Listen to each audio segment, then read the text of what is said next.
Ito yung surprise natin kay Mrs. Oh. Hawakan mo. Hawakan mo. Oh. Yeah. Ano yan? Mamaya! What's up mga kaguro? So, ngayon, may surprise tayo kay Mrs. Ito. Wow! Surprisein natin ngayon si Mrs.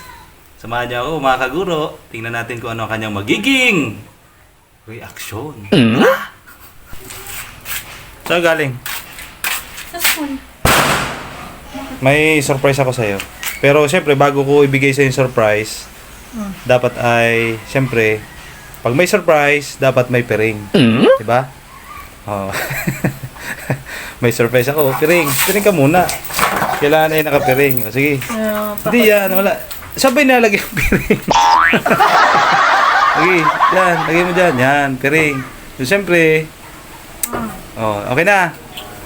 So, ayan o. Oh. Baka nakakita ka. Dapat baka tagos yan. Oh. Ito yung surprise natin kay Mrs. Oh. Hawakan mo. Hawakan mo. Oh. Yeah. Ano yan? Mamaya! May, sinurprise mo ako kanina or, nga. So, ako naman, may surprise naman ako sa'yo. Ito. Hawakan mo ulit. Dito na tayo sa loob. Ay, mamaya, hawakan mo muna. Oh. Wow! Yeah. Mamaya, kawag mong pero safe. Piniprosa mo naman. Sige, ready ka na. Ready na? Sagot, ano? Ready na? Sige. Hawakan mo ulit. Hawakan mo ulit. Yeah. Ano sa palagay mo? Hulaan mo. Box. Box. O, sige pa. Isa pa. Ay, anuhin mo. I-touch mo. Okay, box. Ano kaya yan? Yeah. May ribbon sa... Saan? Ayan, oo. May ribbon sa? Diyan, sa ibabaw. Sige, ready ka na? Sige, Okay, open. Siya, may. Open mo na. Sige, buksan mo. Yeah. Wow! Yeah. Ano yan? Pati na. Wow! Wow, ano yan?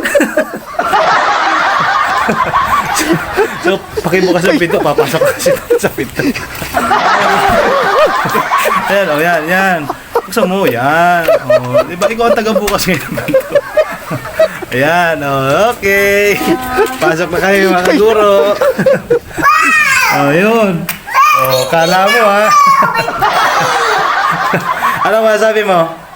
Ay, naku. So yun lang mga kaguro, sana ay napangiti ko kayo.